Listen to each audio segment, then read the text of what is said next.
In the last week, the internet has become consumed with discourse about the terrible performance of Elon Musk on SNL. In particular, his atrocious portrayal of Wario. It might seem odd that the internet is so furious about a famous billionaire portraying an evil version of Mario on the most out-of-touch comedy show airing in this or any other generation. However, I think there might just be something deeper behind this. What is so affronting about the world's richest and most condescending billionaire portraying this round yellow garlic fiend? Well, it all began with a man called Mario. Mario existed at a time when learning a trade meant you could potentially work for life.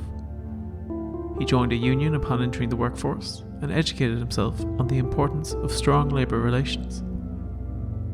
He was lucky enough to grow up in a time during the Mushroom Kingdom's history when university was subsidised, and he himself would eventually return to education and become a doctor. So great were the opportunities of social mobility during this period, Mario even formed a relationship with a member of the royal family. However, due to Mario's staunch anti-monarchy stance and Peach's feminist qualms with the ultimately patriarchal institute of marriage, they were never wed, but instead opted for a civil ceremony. Wario, on the other hand, was born in the 90s, and while he would grow up knowing a meagre level of prosperity during his childhood, Wario is ultimately a child of neoliberalism and serves as an expression of all its worst self-destructive qualities. Wario doesn't live in a world of vocations and jobs for life. He instead lives in a deeply deregulated hyper-capitalist hellscape in which he is completely alienated from his labour and finds no meaning in what he does. Jumping from meagre job to meagre job, his college degree never meant anything, each contract lasting only as long as one of his own microgames.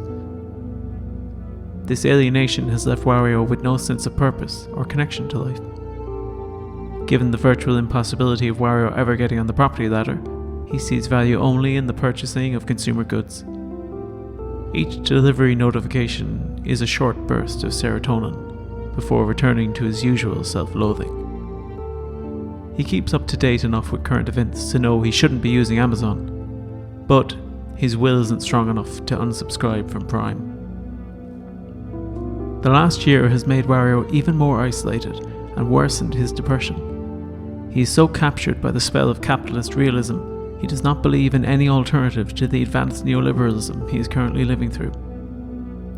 He believes he will find salvation in the latest addition to his crypto portfolio, but in reality, he is becoming more and more insular with each crypto trade.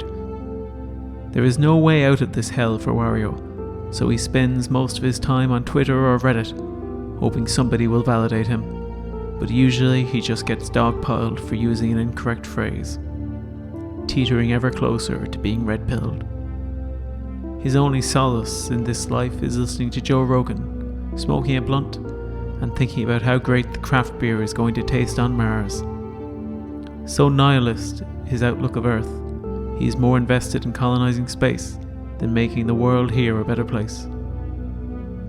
He occasionally sees flashes of reason and imagines an alternative, but just as this formulates in his mind's eye, he gets a trading alert telling him Toad Coin is going to the moon, and once again he falls back under the spell.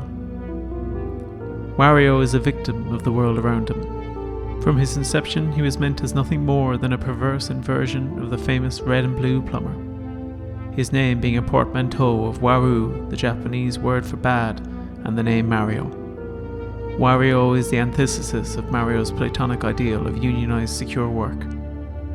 Maybe it is such an affront to watch Elon Musk play Wario, as it is Musk himself making a mockery of the very people he is forcing into existence with the ideas he perpetuates.